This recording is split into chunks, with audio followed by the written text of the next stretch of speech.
Hello traders, FX Pip Collector here. Today is Thursday, March 28th, and this is my recap of the top viewed videos of the day. And gold versus the dollar definitely came in number 3 again today, so we're going to do a quick recap. If you'd like to see the full top-down analysis on gold, check out the video I made this morning, linked at the end of this video over here. So gold did continue to push up. I mean, this is actually a pretty good learning lesson for everybody because I believe we are in a wave 3 of wave 3 on the weekly and monthly. What happens when you're in a wave 3 of 3? You'll see a perfect 5-way pattern. You'll think it's going to go down and break structure, but instead it makes a higher low and just keeps on making those higher highs, higher lows, and just keeps on trending up.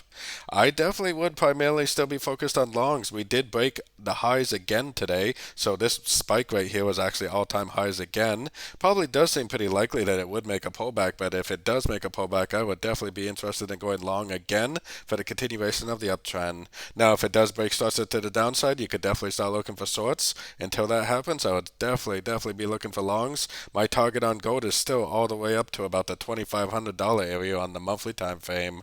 We do have to be aware that tomorrow and Monday is a bank holiday for most people in the world, so definitely be aware that the market could be a little slow next couple trading days.